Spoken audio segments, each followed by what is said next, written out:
par un chapitre qui s'intitule Askar Dlam Zadou Riyam ala Riyam. Askar Dlam Zadou Riyam ala Riyam. Les soldats des ténèbres ont ajouté nuage sur nuage. Et dans ce chapitre, en fait, on assiste à quelque chose d'insolite, quelque chose de transgressif. C'est-à-dire des femmes qui forcent la porte du cimetière pour aller assister à l'enterrement d'un poète, le Gouel. En fait, tout le monde comprendra que c'est le Gouel. Bon. Et donc, chose insolite, les femmes chez nous n'assistent pas à l'enterrement.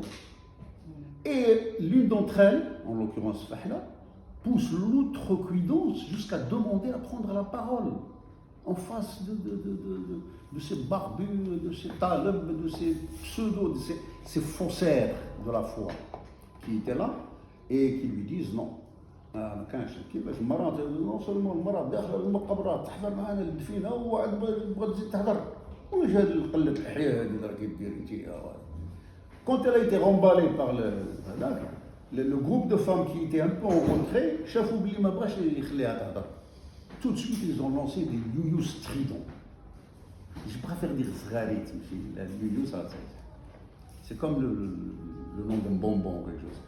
Zrarit hadouk, c'est déjà une transgression sonore au rituel mortuaire. Parce que non seulement on n'a pas l'habitude de voir des femmes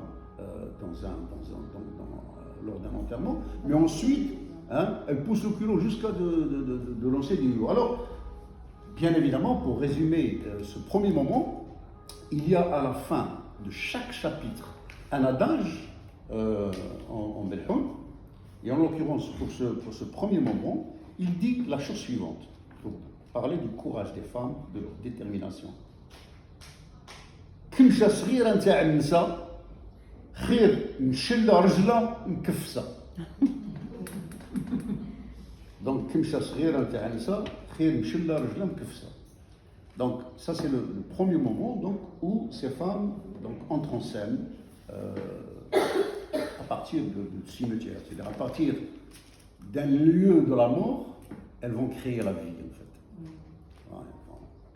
Deuxième moment, dans cette dynamique transgressive, c'est le combat de la beauté contre la laideur. Toute cette partie, c'est... et bien évidemment, ce combat, qui est mené par des femmes, connaît lui-même deux volets. Le premier volet, c'est Gharraset Zin, une planteuse de beauté.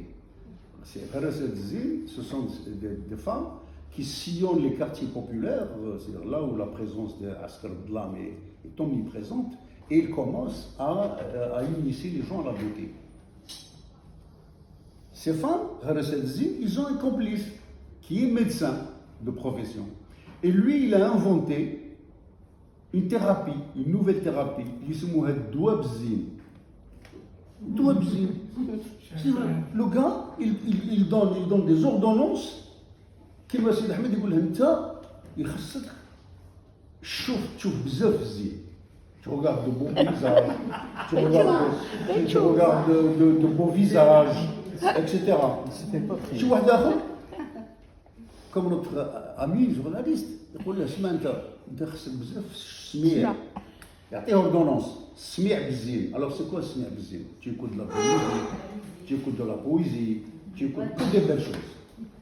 Et donc en fait, cette thérapie-là, portée par les Gharraset Zin, en sillonnant tous les quartiers populaires, met en exergue le déficit du beau, aggravé par le pseudo-religieux, qui interdit de voir et d'écouter les belles choses, même quand elles sont prescrites par ce médecin, au nom d'un ascétisme de faussaire, résumé par la formule sinistre لا يجوز تسمع الموسيقى لا يجوز تشوف مرة شابة لا يجوز rien du tout. Bon, quelque chose qui est totalement étrangère en fait à la culture algérienne, hein, parce que ceux qui sont un peu plus âgés qui se rappellent que dans les années 70 par exemple on était mixte dans la cité universitaire d'Essénia était mixte. Il y a des pavillons. Et on allait de pavillon de garçons à pavillon de filles, sans le moindre contrôle, sans la moindre, etc. Troisième, ah oui, alors pour ce passage, il y a également, donc je vais bientôt terminer, deux adages. Le premier, alors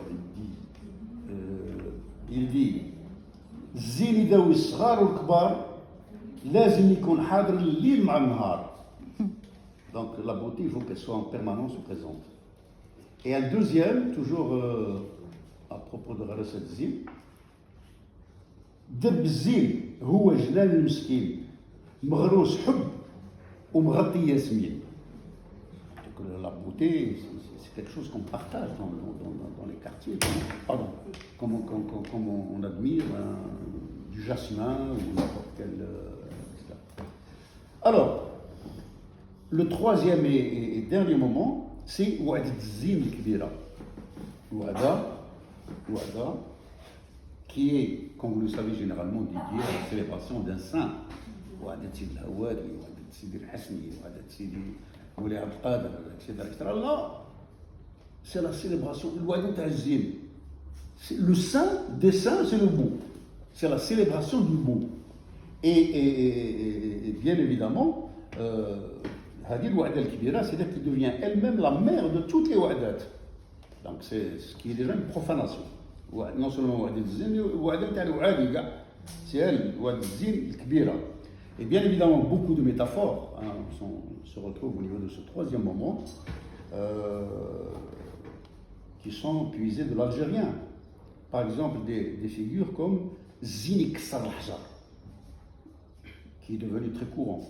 Ou bien Hadi, ou le Hada, on peut le dire pour l'homme ou pour la femme. Hadi tuqtar bizzin. Vous imaginez des perles de beauté, des gouttelettes de beauté perlées sur le corps de quelqu'un. Il y a des gouttes de beauté qui coulent.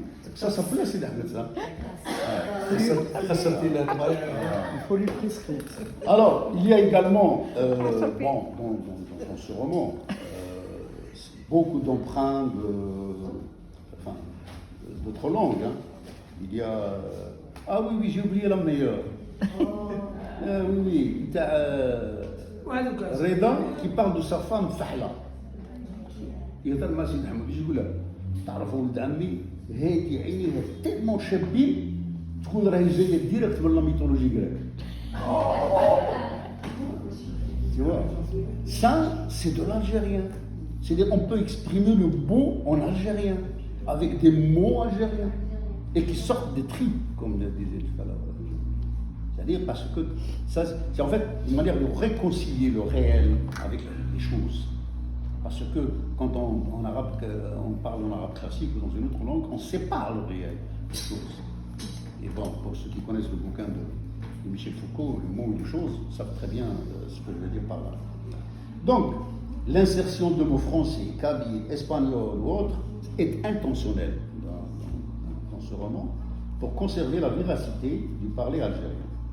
Et intégrer tous ces mots dans leur phonétique originelle dans un texte littéraire, c'est bousculer, c'est-à-dire transgresser la linéarité sémantique, syntaxique et lexicologique conventionnelle. C'est ce que fait le roman de bout en bout. Et c'est que, de ce point de vue, je le dis, pour ceux qui veulent résumer cette idée de transgression, que l'écriture de Fahla en algérien et en graphie latine, parce qu'il est sorti dans les deux graphies, c'est une triple transgression. Une transgression syntaxique, une transgression sémantique et une transgression lexicographique. Écrire ce roman en algérien, c'est faire cette triple transgression. Alors, la chute du livre, je vais vous la lire, c'est-à-dire comment ce troisième moment, Ouadat Zin Kbira, comment elle se termine en beauté. C'est تقدمت فحلة ورفدت الأعلام من عند ريضة دارته فوق كتافها وبدات تمشي غير وحدها لقدام. نساو الرجال داروا صف واحد وتبعوها. دارت فحلة وشافت فيهم يمشوا كاملين متشادين باليدين، طاحوا لها زوج دمعات. وكي تتبسوا فحلة الدنيا تزيان وتحلى، على خاطر كي تتبسوا فحلة ينوض النوار في الخلا. Alors, c'est sur cette chute que beaucoup de critiques littéraires ont pensé que Fahla, ce n'était pas uniquement le nom du personnage principal, mais que c'était également une métaphore pour désigner l'Algérie, l'Algérie résistante, l'Algérie résiliente, l'Algérie battante, donc l'Algérie qui avance et l'Algérie qui s'exprime. Merci. Merci beaucoup.